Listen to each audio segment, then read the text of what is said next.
I just want to say the 49ers played on Christmas night, and man, it was a huge bah humbug. You know what I'm saying? Now, all right. I just want to say that I fully predicted that the 49ers were going to win this game, and I thought that the 49ers were far and beyond the best team in the NFL, and that, they just, they're just so talented. Like, who is going to beat this team? And we found out on Monday Night Football that, the Ravens defense is like, I just thought that maybe, the Ravens kind of have been sluggish on offense, here and there. Their defense has been absolutely solid, but the Ravens are absolutely a fantastic team. And they made a statement on Monday Night Football on Christmas. Um, they didn't just beat the 49ers, they embarrassed the 49ers. And Brock Purdy as the MVP, just it's gone now. Like, you can't, I don't think you can. Besides statistics, I really think that like Purdy needed to have at least a solid game if he wanted to like continue to have the support, for the MVP award. But I just think that, like, Christian McCaffrey probably jumped him in like the MVP voting. It's like, all right, maybe it isn't Brock Purdy because, like, four picks in a game, that was just, it was a meltdown. And I'll go through my notes and everything on like what stood out. There were certain plays where the defender just made a good play, and it was just like kind of bad luck. There were also a couple plays where it's like, man, if you don't make this mistake right here, it changes the game, right? So let me go through my notes real quick. Starting from the beginning of the game. So Kittle had a first good drive, and he, I want to say there was a completion that he had that was like 50 yards, and I'm sitting here thinking like, yeah, this is just going to be another Niner game. They're just going to beat on another team, and they didn't. And then so they get all the way down the field like pretty quick. Shanahan's calling a very pass heavy game, and then Brock Purdy misread the coverage and threw an interception in the end zone that was absolutely, it killed that drive, right? And then shortly after, the 49ers forced a safety on an intentional grounding, which is fine. The Niners are ahead and they're going to get the ball back. So the Niners are up 2-0. And, a lot of people highlight that play because Lamar Jackson was like, tripping on a ref. But, you're sort of taught in football to act as if they're not there, or, just kind of play around them. Like they don't, I feel like if there is a pass that tips off a ref and you catch it, I think it's still a completed pass, and I would actually be very curious to see if they would call it a completed pass or if they just kind of count as like the ground. But nonetheless, they force a safety. And then the 49ers go on this drive, and there's a ticky-tack. Well, in my opinion, it was kind of a ticky-tack defensive holding call that extended the 49ers drive after the 4th and 1 stop in the fourth quarter. In the first quarter, excuse me.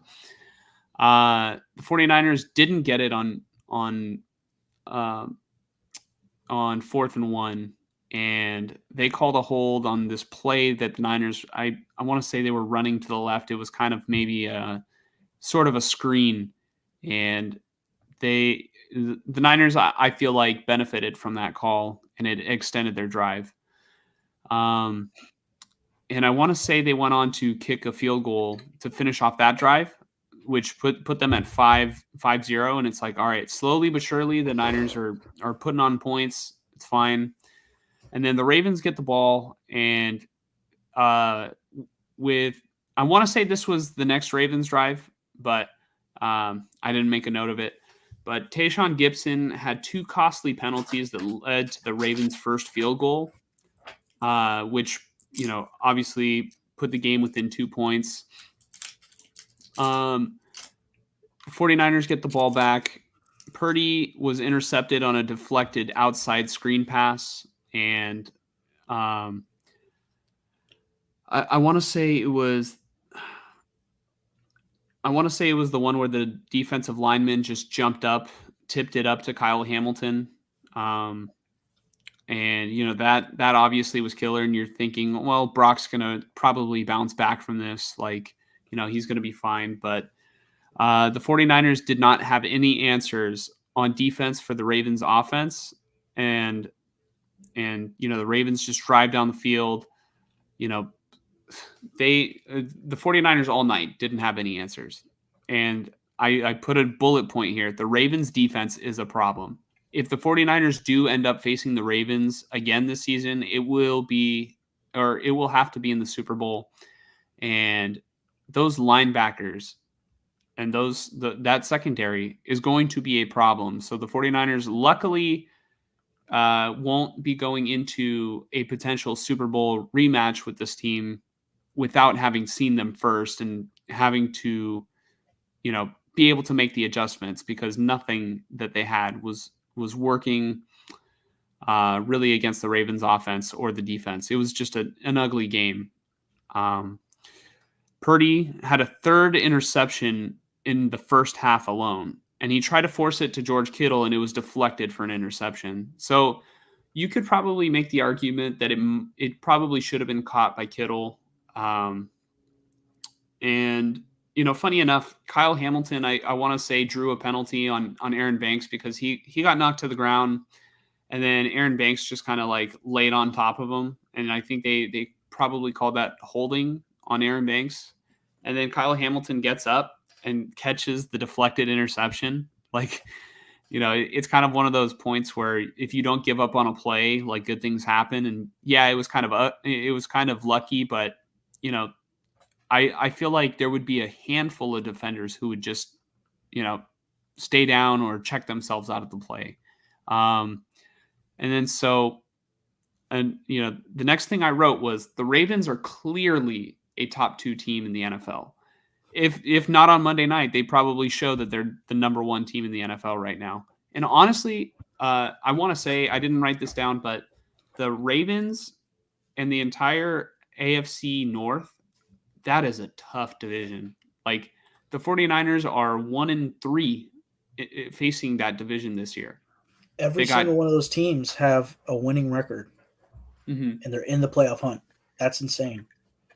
Yeah, although the Steelers are, I'm not really sure how they have that winning record, but besides the Steelers, man, the Browns, the Bengals, the Ravens, man, what a talented division. Yeah. I guess quick questions. First off, and then I'll let you get back to your notes. Christian McCaffrey had 14 carries for 103 yards. Just away. And then he also had 6 catches for 28 yards. Some of that probably came with Darnold, specifically the passing, receiving game. Why do you think they weren't going to McCaffrey more? Because he had a 7.4 yard per rush average. That's successful as fuck. Why didn't they run the ball more? Because like you said, you think that perhaps McCaffrey's chances of MVP went up above Purdy. I think this game absolutely proves that to me. Because he was successful in this game. Purdy was not. And then I have an opinion on Purdy too, but go ahead. So to answer your question, it's really hard to tell, what Shanahan's plan was, but I think from the gates, he just kind of wanted to come out with a pass first, game plan. And he thought that maybe he would kind of close the door and Brock Purdy would, prove that he's the MVP. But, Brock kind of played the 49ers out of the game. And I've complained in the past about Kyle Shanahan's ability to adjust in game. And, I feel like McCaffrey finished off with good numbers. like or solid numbers, like on the yards per carry and everything. But it kind of felt like during the game, the 49ers were kind of, I mean, on offense they were getting desperate. Uh, they were down by a couple touchdowns, nearing the end of the game. So you can't really. I mean, if you do rush a lot, you're going to run off a ton of clock, and even then, the 49ers still. I would have to go back and watch, but even when they're down big, they motion every play. They take off so much time off the clock, and it's no wonder why Shanahan has such a terrible record when he's down late in games, or Yeah. even down by more than 3 at halftime. He's like 1-30 probably at this point, or Yeah. like ballpark, like around there. Yeah. That was gonna be my next question. Is that something to worry about in the playoffs if you guys get off to a 10-point, uh, disadvantage for the whole term is, in a game against the Lions or the Eagles or the Cowboys or even the Rams? If you're down 10 points under Kyle Shanahan, you might need to be worried, right?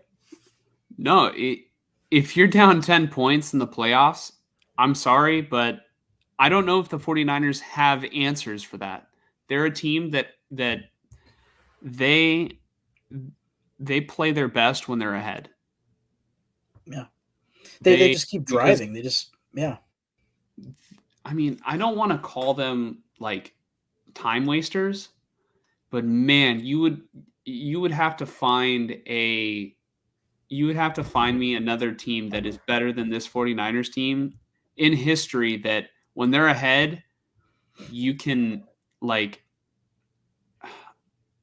how many other teams have came back against this Niner team? You know what I mean? And like, I don't think the Niners have blown any like late games this year. Right. Yeah, it almost feels like they're like, I don't want to call them this because it's definitely the wrong term, but as far as like, if they're in a lead, they do their thing and they win. If they're behind, they do their thing and they lose. It's like they're one dimensional. It's either they win because they're winning or they lose because they're losing, which is really weird. They either get blown out. I mean, they either blow out the other team or they like embarrass themselves. Right. Yeah. There's no in between. Yeah. And like, I don't know.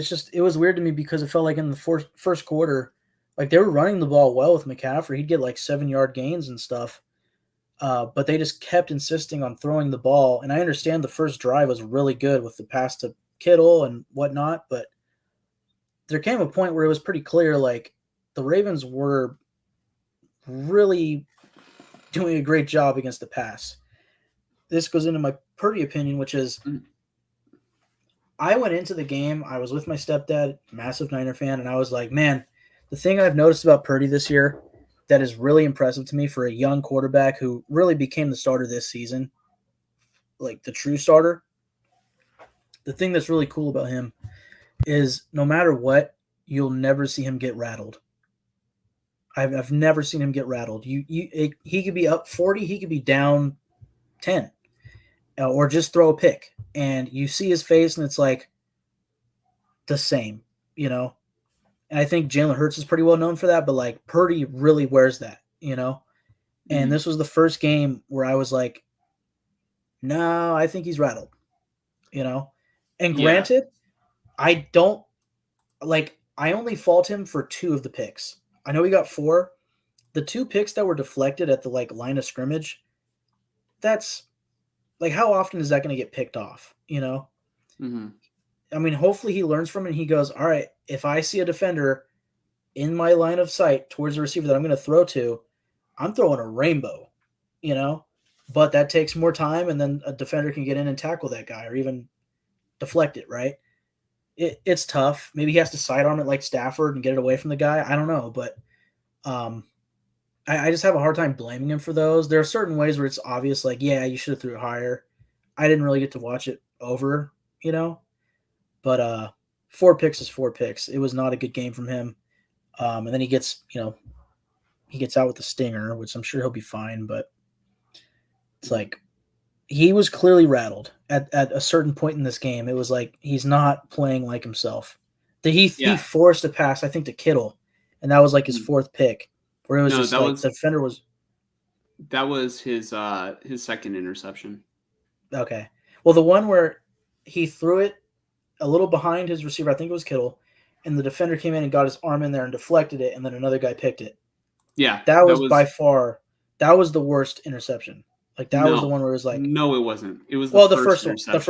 the first one was bad. Yeah, the first one was bad. That was like you didn't read it right, and also you just couldn't see the other guy standing there Mhm. close enough to pick it off. Yeah, the first one was bad, but it's like regardless, he forced it on both of those throws, and that's something we hadn't seen. So Mhm. clearly, this Ravens defense is legit. Whether or not I feel the two deflected ones were like really a testament, Mhm. um, it's more of like that defense just they were there to fucking play. So Yeah, so the 49ers' first touchdown drive was just the McCaffrey show. They absolutely got McCaffrey going, and you know, it was just all him on that drive. Um, then, preceding that, the 49ers couldn't contain Lamar to end the first half, and the Ravens extended the lead 16-12. Um, and then, the 49ers come back from halftime, and Purdy just has a bad pass that should have been interception. It hit the defender in the face, you know. Um, and then, the 49ers had to punt, and Mitch Wishnowski, uh, he drew no, he didn't draw. He committed an unnecessary roughness penalty that was like, not to make a pun on the word, but it was very unnecessary. He hit the returner late out of bounds. It was just like, whatever could go wrong did go wrong, for the 49ers on Monday. Um, and then the 49ers just had no answers for Lamar. Their defense, I felt like, during the game, I kind of felt like they were playing Lamar similar to the way that they were playing Jalen Hurts on the Eagles game. But Lamar was just making them pay. Like I felt like they gave Lamar all day to throw, and Lamar was able to just kind of, he would just get outside the pocket and look for a receiver, and a guy would get open. You know, Jalen Hurts, for whatever reason, couldn't find anybody who was open, but the Ravens did not have that problem. Let's see. Uh, I also made a note. Imagine if this Ravens team was healthy. Imagine if they still had their running backs. yep, Yikes. Let's see. Purdy with a fourth interception on a short throw. It's been a terrible game for Brock, and I even wrote goodbye MVP. That sealed the deal. It's like, you know what? It's not happening. I don't know if you're going to be able to ever change people's minds back in your favor.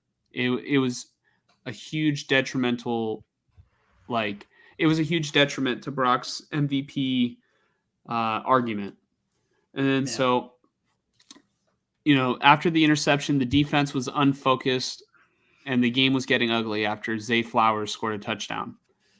Um, it was almost, the defense just like left Flowers wide open in the end zone, and then there the Ravens go, just piling it on. Uh, the 49ers continued the trend of this season of either blow out the other team or crap the bed. So the 49ers chose the latter on that. And then I wrote, Purdy is clearly rattled. Nearly picked throwing behind Debo. Did you see the play that I'm talking about? I'm sure I did. Debo was running a slant, and Purdy threw it like behind Debo, and it nearly got picked and taken to the house. Which would have been Purdy's fifth, if not sixth, interception if the one that hit the defender in the face was caught. Yeah, Um, and then I even wrote, get Ayuk involved. Where was Brandon Ayuk all game? yeah. Until Darnold went in. Darnold went in. Yeah, Yeah. So I was like, I was like, they need to get Ayuk, in the game. They need to get, well, he was in the game, but they need to get him involved. And then there was a ticky tack penalty called on Kinlaw. Uh, Kinlaw got off on a play that was very slow. Oh, no. Kinlaw's get off on that play was very slow, and we need to keep an eye on that because, you had mentioned to me like the week prior that Kinlaw did not look good to you. Yes, I'm forgetting what game that was. Uh, who? Okay, give me the last two games the Niners have played. Oh, it was the game Uh, where it was the Hargrave and Cardinals Armstead were out. Yeah, Cardinals game. yeah, he was getting plowed by the guards, Hmm. and they were Yeah, running success. They ran for over 200 yards on the Niners. That was part of the reason why. so Kinlaw's get off was slow, and then he was kind of double teamed, and then he was, he like it. It appeared as though maybe he grabbed onto the one of the linemen, and they called a penalty on that. So that also stood out to me. And then there was a big stop by Kevin Givens on 3rd and goal where Lamar was trying to run it in, and I thought he was going to get it. And that play right there kept the 49ers in the ball game, because, I mean, it was already kind of garbage time, by the time the fourth quarter rolled around and Darnold was in the game. But uh, that kind of like, if there was any chance that the 49ers were going to come back and have an opportunity to win this game, it was going to be, they had to limit it to just only allowing the Ravens to get up by 21. If it was more, forget it. And then I want to say that the Ravens, I want to say they went for it. Oh, no. I need to do better. I need to do better with these notes and be more specific. But I think the 49ers got a turnover on downs on offense, and I just figured that's game with a quarter left. Like, Mm. there's a full quarter of football, and I just felt like the game was over.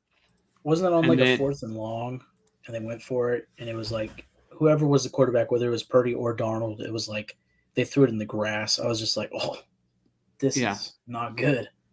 yeah. So Darnold got my memo.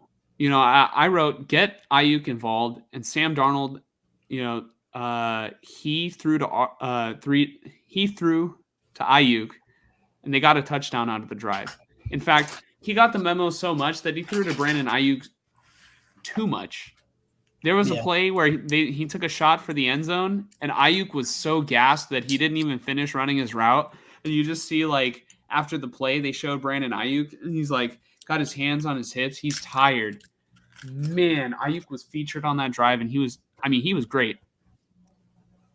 And then after that, Purdy got cleared to play, but they still kept Sam Darnold in the game. This game really tarnished Purdy's MVP argument, in my opinion. This is what I wrote down. I've only got 5 more bullet points left, so I'll just be quick. Darnold is throwing to Ayuk and driving down the field. I wrote that in all caps because I was like, thank you. He was getting Ayuk super involved in the game. 2nd and goal yeah. and a few. Go ahead. Sorry, I think if the Niners had just focused on McCaffrey and Ayuk, and then go to Kittle whenever he's open, you might win the game. Especially if you run the ball more often early on and you don't allow those turnovers to happen that just killed you guys. I think the Niners can run the ball and win the game. If the Raiders can do that on the Chiefs, the Niners can do that to any team, right? Yeah. And what's so crazy to me is that in the first half, Brandon Ayuk had 1 catch on 1 target for, I think, 18 yards. Yeah. And then he finished the game with like 6 catches for 113. Yeah. Like, and he got a lot of that when the game was already out of reach.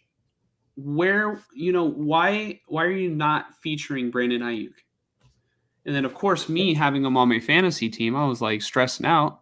I didn't really need it at that point because I think it was clear that I was moving on. But still, I just was like, for the 49ers' sake, they need to get him involved. It's not working. Like whatever they're doing is not working, and they're not even trying to throw it to Ayuk. Obviously, I still haven't watched the film, and Ayuk could have very well been covered on all those plays, but I don't know. I just feel like he probably was open, because he's always open. Second and goal and a few yards, and they go for a rush to wind down the clock to the 2-minute warning. What a waste of time. The Niners had an opportunity to make it a one-score game. Why the hell are you running the football there? You have an opportunity. If you don't get the second and goal play, you still can run another play before the 2-minute warning. It was just, what a waste of time. And then Darnold freezes. He like froze on third and goal. And the clock is winding. All right, give up, I guess. I need to do better with these notes. False start. There goes 5 more yards on fourth and goal. And then Darnold throws an interception. I wrote Darnold's going to Darnold. Game over. Honestly, just turn the page to the next one. The 49ers they've got a very easy game coming up this week. And they need to do some intensive studying in the film room. They got embarrassed on Christmas night. Yeah, they got embarrassed, and a lot of it was self-inflicted, mostly through the passing game on Purdy. But I also think the play calling clearly could have been better. And I think really at the end of the day, this can be one of those games that the Niners, just like that 3-game win streak, where it's like, you know what, maybe they needed this. Mm-hmm. Maybe on an optimistic side, it's like, you know what, they needed this. They needed to check themselves. They needed to find some more flaws in their game or in their play calling, whatever it may be, whether it's Shanahan or Purdy. Look at this game in retrospect and be like, okay, I see where I can be better. And maybe this is exactly what they need to head into the playoffs and go, win some big games. And if so, then, that's a good thing. Because, I don't know if you can find a picture of the NFC playoff picture, but you guys still have the 1 seed right now, and you have 2 very winnable games moving forward. Which obviously we can get into the first one soon. But I guess my last question here, which really pertains to, I guess, this game and specifically the playoff picture. Are you scared of the Lions right now potentially jumping you on the 1 seed? Because I think you're now tied 11-4 with them. You have the advantage on them, probably in conference or divisional wins or whatever it may be. But they're right there, and I can pull up their remaining schedule if you want to look at the Niners or something. But They've got Dallas on Saturday night, and then they've got the Vikings. Dallas is tough. The Vikings will be fighting for a playoff spot. So, I know one thing is I'm going to be watching that Lions and Cowboys game. That's for sure. That's a very likely playoff matchup, and clearly it's huge for both teams. I'm not concerned with the Lions because I think the 49ers have a good opportunity to win out. Yeah, they have a good opportunity to just handle their own business. I guess my question to pair with that though is, do the Rams scare you? I said this earlier in the season. I was like, keep an eye on the Rams. Do you remember when they played against the Niners? And I was like, all right, they played very well. It was a very close game, and I think it came down to the end. They got Cooper Kupp back, and it's like you don't just have to focus on Puka Nacua now. And Puka Nacua had a great game against the 49ers, but Mm-hmm. I don't know if they scare me, but I think the fact that if it's a must-win game for them, it's like they I wouldn't be scared because I mean ultimately the Niners are making the playoffs. Like Yeah, but they but I do mean, yeah, go ahead. I think they would probably be hungrier. They pose a massive threat for sure. Obviously, you're going to be rooting for the Cowboys this weekend, although that's kind of weird to say. But for the sense of securing the 1 seed, the Cowboys beating the Lions, I think, secures it for you guys. Unless you lose to the Commanders, but you won't. Spoiler for my, our picks, but come on. But if the Lions beat the Cowboys, you guys beat the Commanders. Like the Rams very well might be fighting for that 6th or 7th seed, or just to get into the playoffs. Period. And like they will absolutely be more desperate than the Niners. But the Niners could also look at that game as like, hey, we got to get this 1 seed. We need home field advantage, and that could be the drive that really gets them to go there. But I think the Rams pose a threat right now that is so interesting because it's like 2 years ago they won the Super Bowl. Last year they stunk it up, and to start the season they stunk it up. But then they get Cooper Kupp back, and Kieran Williams is suddenly like really fucking good, and they have Puka, and I haven't heard much from Aaron Donald, but like their defense is way better than expected. Like on paper they were like trash, but they're actually playing fine.